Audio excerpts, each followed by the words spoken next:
তো আসসালামু আলাইকুম সবাইকে। জানি না কথা ঠিক মতো শোনা যাচ্ছে কি না। তো আসলে আমি ওইভাবে বোঝানোর মতো কেউ না, স্যার যেভাবে বোঝায় আমার ওই যোগ্যতা নাই। তো এই এই যে প্রমাণটা আছে অগ্রগামী তরঙ্গের, এটা পরীক্ষায় আসবে, আমি বলতেছি আসবে। তো এটা কেউ যদি নিতে চান, অত শিখতে চান, তো অবশ্যই ক্লাসটা করবেন। আমি আমার সর্বোচ্চ চেষ্টা করবো আর কি। তো নার্ভাস লাগতেছে, প্রথমবার, একটু মানায় নিন। আচ্ছা, আমরা তো তরঙ্গ সম্পর্কে যাবতীয় সবই জানি। আর অগ্রগামী তরঙ্গ বলতে হয়, অগ্রগামী তরঙ্গটা আগে কি? অগ্রগামী তরঙ্গ হলো যেই তরঙ্গটা সামনের দিকে অগ্রসর হয়। তরঙ্গ দুই প্রকার, স্থির তরঙ্গ, অগ্রগামী তরঙ্গ। এটা হলো অগ্রগামী তরঙ্গ। আচ্ছা, এটাকে প্রমাণ করা লাগবে প্রথমত y equals to a sine 2 pi by lambda 2 v t plus minus x. এটার থেকে আমাদের এই প্রমাণটা আনতে হবে। তো চলুন শুরু করা যাক। মুষ্টি পাই না, এটাতে কাজ হয়ে যাবে। আচ্ছা, তো দেখেন, তোমাদের বুঝতে হবে কয়েকটা জিনিস লাগবে: তরঙ্গ দৈর্ঘ্য, তরঙ্গ শীর্ষ, তারপরে আদি দৈর্ঘ্য, আসলে আদি দশা, এই আর কি। প্রথমে আসি তরঙ্গ দৈর্ঘ্যটা কি। তরঙ্গ দৈর্ঘ্য হলো একটি পূর্ণ দোলন সম্পন্ন করতে তরঙ্গ যে দূরত্ব অতিক্রম করে। আচ্ছা, তরঙ্গ কিভাবে যায়? মূলত পর্যাবৃত্ত তরঙ্গ, মূলত এক প্রকার পর্যাবৃত্ত গতি। হ্যাঁ, এটা দেখেন, প্রথমত তরঙ্গটা দুইটা সাইকেল পূর্ণ করে, একটা সাইকেল, দুটা না, একটা। এটা আমি যদি দেখাই এভাবে, এরকম গেছে আর এরকম, এই দুইটা মিলে হবে একটা তরঙ্গ দৈর্ঘ্য, অর্থাৎ ল্যামডা। অর্থাৎ এই ও থেকে বি তরঙ্গ দৈর্ঘ্য। এখানে কিন্তু একটা পূর্ণ দোলন সম্পন্ন হয়েছে, যেখান থেকে এই যাত্রা শুরু করছে, আবার কিন্তু সেখানে ফিরে আসছে। মানে দেখা যাচ্ছে এখানে ফিরে আসেনি, কিন্তু এই যে অধিবৃত্ত আছে এটা উল্টায় দেন, যদি উল্টায় দেওয়া হয় এটা কিন্তু এভাবে আসবে, অর্থাৎ বৃত্ত হয়ে যাবে। তাহলে কিন্তু বোঝা গেল এটা একটা সরল দোলন গতি। সরল দোলন গতি করে, পর্যাবৃত্ত গতি চলে, স্পন্দন গতি চলে, এটা বললেই হলো। আশা করি তরঙ্গ দৈর্ঘ্য বুঝতে পারছেন। আচ্ছা, তারপরে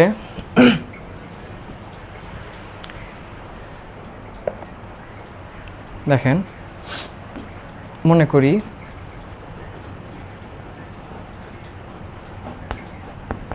বুঝাই নিন, লেখা খারাপ হবে। এই বোর্ডটা আমার বাবার, সেই কবে আগেকার, পড়ে আসবে, কাজে লাগাই। এক্স একটি তরঙ্গ, দেখেন, ধরলাম এই পুরো তরঙ্গটার নাম দিচ্ছি আমি এক্স।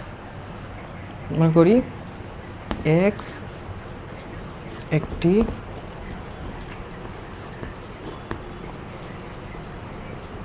তরঙ্গ। আচ্ছা, তরঙ্গ এক্স দিলাম না, যা ও বিন্দু। দেখেন তো, তরঙ্গ বিন্দু কিন্তু ও, কিন্তু শুরুতে নিউট্রাল, এটা নিউট্রাল অ্যাক্সিস হলো, বিন্দু হলো ও। এখান থেকে কিন্তু যাত্রা শুরু করছে, তাহলে মূল বিন্দু বলা যায় কিন্তু ও। যা ও বিন্দু হতে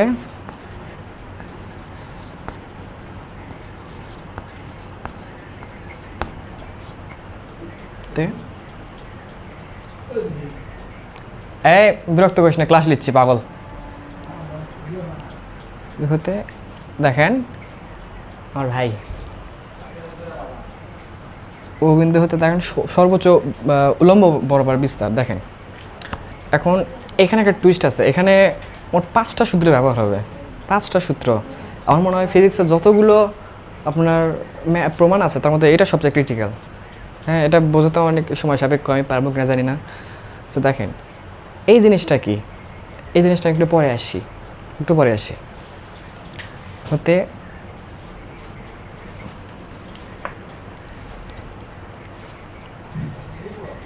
বস্তু কণার উলম্ব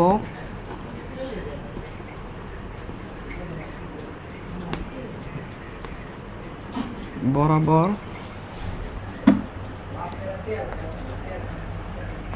সরণ y এবং সর্বোচ্চ বিস্তার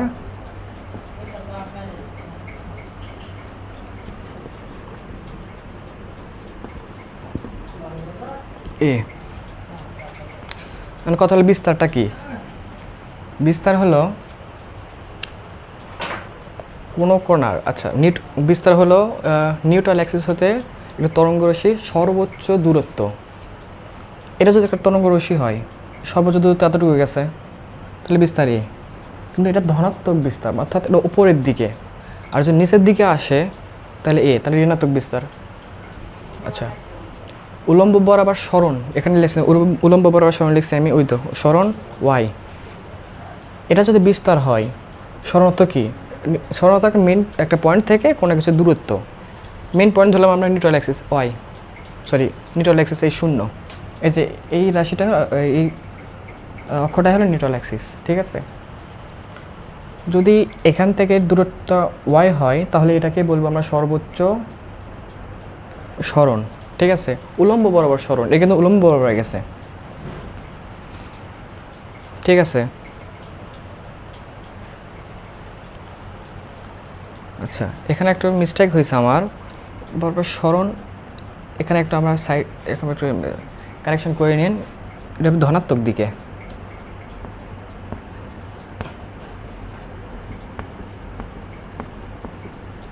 এটা অবশ্যই লেখেন, নাহলে কিন্তু ভুল হয়ে যাবে। ধনাত্মক দিকে কেন লিখলাম? কারণ এটা কিন্তু উপরের দিকে, উপরে গেলে কি ধনাত্মক, নিচে লেগে ঋণাত্মক। আচ্ছা, আপনারা এটা একটু পজ করে নিন, লেখাগুলো এগুলো একটু নোট করে নেন, তাছাড়া বুঝবেন না, ঠিক আছে? করে নেন।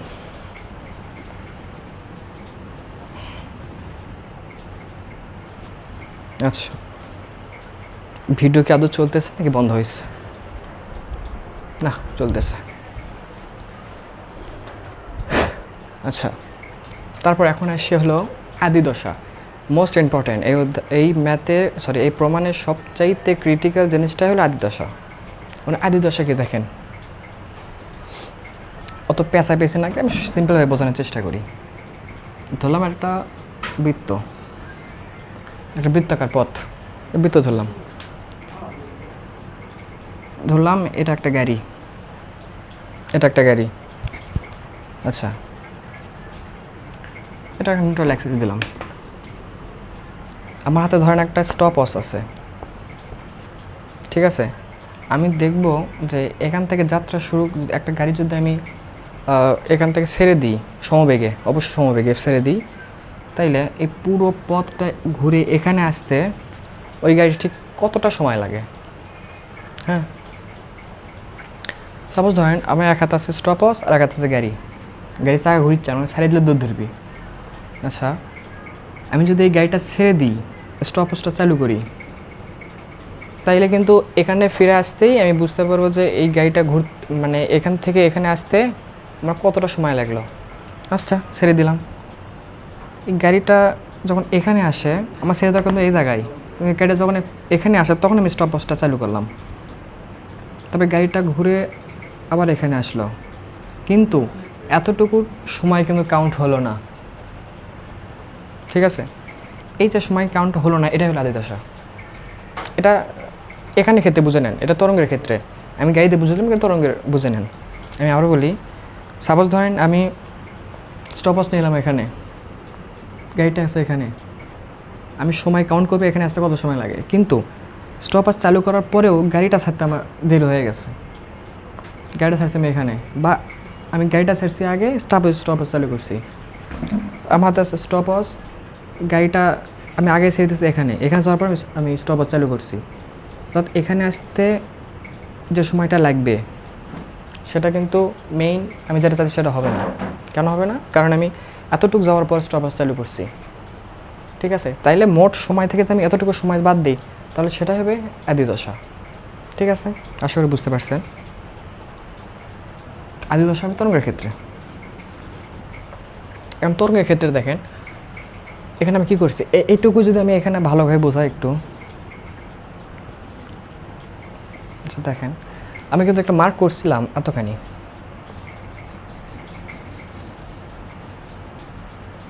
আমি এখানে উলম্ব বরাবর সরণ অয় দিছি, কিন্তু এই যে আদি দশা এতটুকু সময় আমি ধরলাম এক্স এক্স তরঙ্গ নাম দিছি, কিন্তু এক্স আমি আদি দশা দিলাম, সমস্যা নেই কোনো, ধরলাম এটা এক্স। তার মানে কি বুঝুন তো, এই যে তরঙ্গ, আচ্ছা আমি এটা একটু এভাবে দিলাম, এইভাবে স্টপওয়াচ আছে, ছেড়ে দিতে দিতে এখান থেকে দিছি, টাইমটা এখানে একটু বেশিই নিয়ে নিচ্ছি, ঠিক আছে। এটা হলো তরঙ্গের ক্ষেত্রে, তার মানে এটা হবে আদি দশা। তাহলে পুরো এই যে তরঙ্গের আদি দশা কিন্তু হবে তাইলে এক্স, ওই উলম্ব বরাবর গেছে, আদি দশা হলো এক্স। আশা করি বুঝতে পারছেন, ওই যে উদাহরণটা গাড়ির এটার সাথে মিলাই নেন, তাহলে বুঝতে পারবেন আশা করি। আচ্ছা, এখন দেখেন মেইন পয়েন্ট, এখন আসতেছি।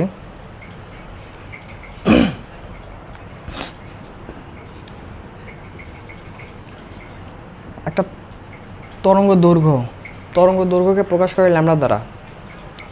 এই তরঙ্গটা কীভাবে সৃষ্টি হয় আমি আগে বলছিলাম, একটা পূর্ণ দোলন সম্পন্ন করতে। পূর্ণ দোলন কি, আমরা যে সপ্তম অধ্যায় দোলনকাল ওটা প্রমাণ করে আসছিলাম যে T equals to pi root L by g. আমি আগে দেখছিলাম এটা কিন্তু এরকম টাইপের অনেকটা আসছিল, তাই না? এটা কিন্তু অনেকটা এরকম, আবার এরকম, অর্থাৎ বৃত্ত সম্পূর্ণ করে। ঠিক তরঙ্গ তাই একটা বৃত্ত সম্পূর্ণ করবে। আচ্ছা, নিউট্রাল অ্যাক্সিস দিলাম, আমার আদি দশা আছে, ওয়াই পরিমাণ আদি দশা দিলাম, লম্ব বরাবর দূরত্ব আসলো ওয়াই দূরত্ব দিলাম। এখন দেখেন কেন্দ্রবিন্দু ধরলাম আমি 0, আদি দশা কত আসছিল, না সব বিস্তার কত আসছিল, বিস্তার এই বিস্তার দিলাম। এই বিস্তারে কিন্তু একভাবে দেখেন, এই বিস্তার কিন্তু এই বৃত্তের ব্যাসার্ধ, বিস্তারটা কিন্তু বৃত্তের ব্যাসার্ধ হচ্ছে, ব্যাসার্ধ যে কোনো দিক দিয়ে হলেই হলো। এটাও কিন্তু বৃত্তের ব্যাসার্ধ হয়, এটাও বৃত্তের ব্যাসার্ধ হয়। এইটা যদি এখন আমার কোণ হয়, এইটা যদি আমি কোণ ধরি, এটা যদি আমি কোণ ধরেন থেটা কোণ দিলাম, আপনারা ভালোভাবে নোট করে নিন। এটা যদি থেটা কোণ হয়, আমরা জানি কি কোণের সাথে কোণের বিপরীতে কী থাকে, লম্ব। কোণের বিপরীতে লম্ব মানে কি, এখানে এ আছে, আর লম্বর সাথে কিসের সম্পর্ক, লম্বর সাথে সাইনের সম্পর্ক। কোণের বিপরীতে থাকে লম্বর সাথে সম্পর্কিত সাইন। তাহলে আমরা কি লিখতে পারি না যে y equals to A sine theta? একটু ভালো করে ভাবেন, কোণের বিপরীতে থাকে লম্বর সাথে সম্পর্কিত সাইন, তো আমরা লিখতে পারি তো ওয়াই সর্বোচ্চ বিস্তার এর মান y equals to A sine theta লিখতে পারি। আচ্ছা, এটা কিন্তু সবচেয়ে গুরুত্বপূর্ণ, এটাই। আচ্ছা,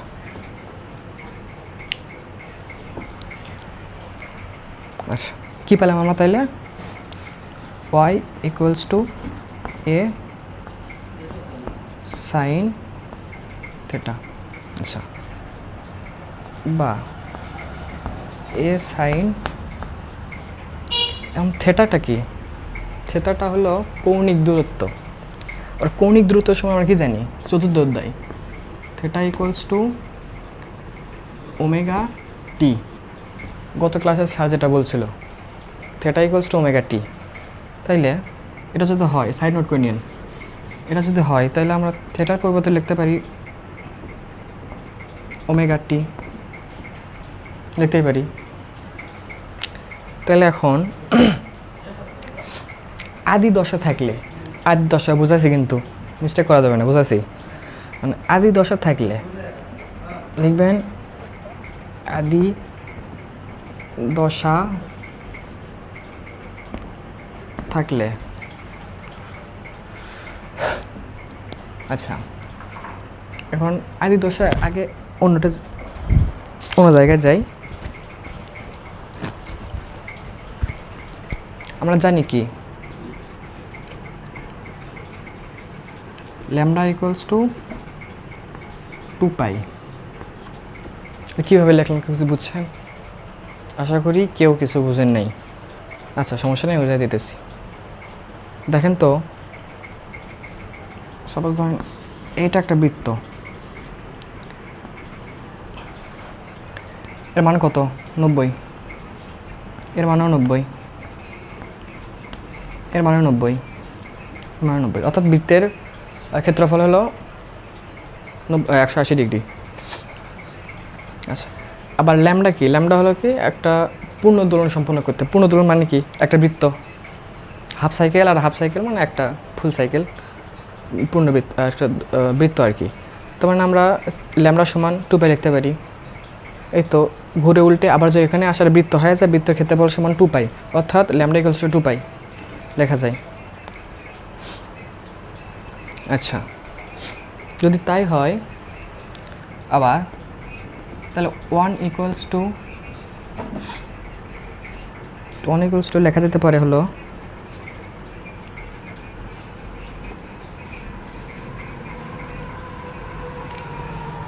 2π বাই ল্যামডা।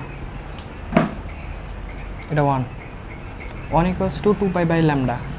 আবার আপনার আদি দশা এক্স, এবং এক্সের পরিমাণ যে আগেই আদি দশা হয়েছে, আদি দশা বুঝে পেয়েছে, বারবার বলে দিচ্ছে, সরি। তাহলে এক্স সমান কী হতে পারে? অর্থাৎ আদি দশা এক্স সমান হতে পারে হলো 2π এক্স বাই ল্যামডা।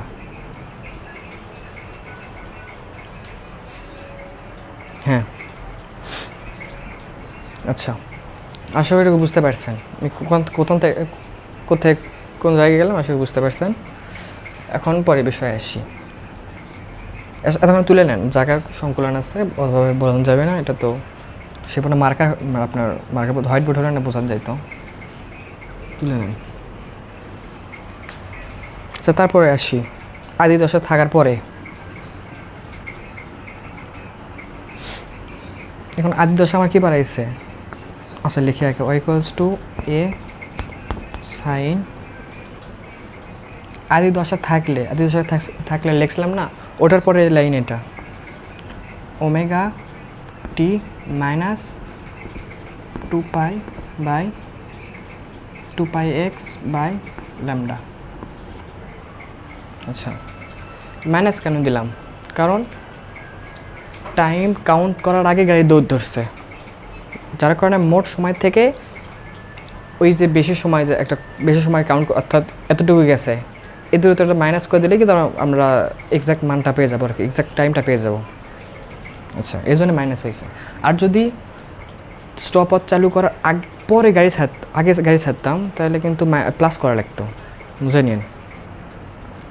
তারপর দেখেন ওয়াই থাকবে, তো ওখানে লিখে নিন এ সাইন, সূত্র গেল, দুইটা সূত্র গেছে, একটা সূত্রে গেছে, এখন সূত্র করবে। এখন ওমেগা কি? ওমেগার একটা সূত্র জানি আমরা, সেটা হলো গিয়া যে omega equals to 2π n by T. এই সূত্রটা হলো চতুর্থ অধ্যায়, এই সূত্রের কথা স্যার বলছেন গতকাল আগামী বলতেছি। এখানে 2π তো বুঝতেছি বৃত্তের পুরো ক্ষেত্রফল, 2π মানে 180, ঠিক আছে। এন তো হলো সিনক্রোনাস নাম্বার, অর্থাৎ ঘূর্ণন সংখ্যা। এটা আপনার সেকেন্ড সেমিস্টারে ডিসি সার্কিটে মনে হয় খুব ভালোভাবে পাবেন এন সম্পর্কিত।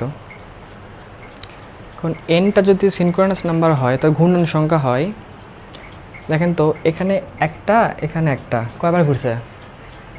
একবারই। একটা পূর্ণবৃত্ত সম্পূর্ণ হওয়া মানে তো একবার ঘোরা, তার মানে এনের মানটা হবে 1, ঠিক আছে।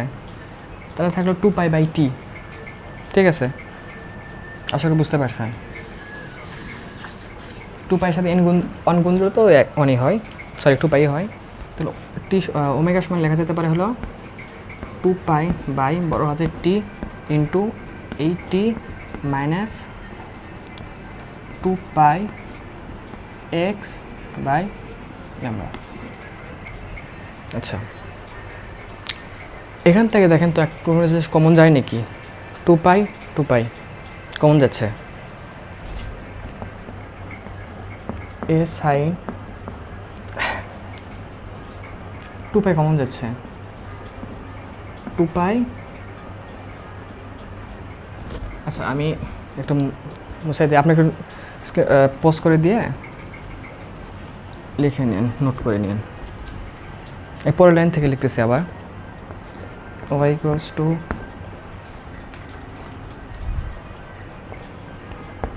এ সাইন টু পাই কমন নিলাম, তাহলে থাকবে কি এখানে 1 বাই বড় হাতের টি ইন্টু ছোট হাতের T minus x by lambda. Common আপাতত এরকম আসে। আচ্ছা এখন দেখেন সূত্র কিন্তু অলরেডি দুটো চলে গেছে, আমি পরে মানে ভালোভাবে বলবো নাকি কোন কোন সূত্রে গেল। তারপরে এ সাইন টু পাই, এখন 1/t, 1/t মানে হলো আপনার কম্পাঙ্ক। কম্পাঙ্ক কি? কম্পাঙ্ক হলো যে এক সেকেন্ডে যতগুলো পূর্ণ কম্পাউন্ড সম্পন্ন হয় তাকেই কম্পাঙ্ক বলে। কারণ 1/t কম্পাঙ্ক f ইকুয়ালস টু 1/t। এগুলো যদি বোঝাবে যাই 2 ঘন্টাতে শেষ হবে না। এটা বেসিক জিনিস, যারা সায়েন্সে ছিলেন নবম দশম শ্রেণীতে খুব ভালোভাবে পড়ছেন, স্যারও বুঝাইছে। আচ্ছা 1/t equals to F T, ঠিক আছে। এরপরে মাইনাস এক্স বাই ল্যামডা। আচ্ছা 3টা সূত্র চলে গেল, A equals to A sine two pi, এখন এফ আমরা কিন্তু খুব একটা পপুলার একটা সূত্র জানি, সেটা হলো v equals to f lambda, বা এফ ইকুয়ালস টু কি হচ্ছে v by lambda. F equals to v equals to f lambda, এটা আপনার হলো তরঙ্গে যে একটা বলতে গেলে একটা মেইন সূত্র। আমরা যদি বই খোলেন এই সূত্র দিয়ে 4-5টা ম্যাথ আছে, এগুলোতে পাবেন সবই। V equals to f lambda যদি হয় তাহলে f equals to v by lambda. তাহলে ভির পরিবর্তে লিখতে পারি আমরা, এফের পরিবর্তে লিখতে পারি v by lambda into t minus x by lambda. আচ্ছা এখন দেখেন এখান থেকে কি কমন যাচ্ছে, এখান থেকে কিন্তু আবার ল্যামডাটা কমন আসতেছে, তাই না? আচ্ছা দেখেন নিলাম কমন, এ সাইন টু পাই যেহেতু নিচে এরাও আসবে নিচে ইন্টু এত ভিটি গণ্য অবস্থা আছে দুটা, এটা যদি কমন আসলো তা থাকে কি ভি আর টি মাইনাস খালি এক্স থাকে, এক্স। প্রমাণ শেষ। প্রমাণ এটুকুতেই অনেকেই প্রমাণিত, এটুকু পরে প্রমাণিত লিখে দেবে হয়, কিন্তু আমার মতো টিচার যদি আমি টিচার না, আমার মতো মাইন্ডেড কেউ যদি হয় আমি তাকে জিরো দেবো একেবারে। কারণ এখানে কেবলমাত্র যদি ধনাত্মক দিকে যায়, তরঙ্গটা ধনাত্মক দিকেই যায় উপরে, তরঙ্গ আমি আগে বলছিলাম এটা কিন্তু ধনাত্মক দিকে আসে, কেন এটাকে ঋণাত্মক দিকে হতে পারে না? অবশ্যই হতে পারে। তাহলে কী আসলে প্লাস, ধনাত্মক দিকে যায় যদি মাইনাস হয় তার মানে ঋণাত্মক দিকে আসলে হবে প্লাস। অতএব এটুকু লেখার পরে লিখবেন যে অতএব সামগ্রিকভাবে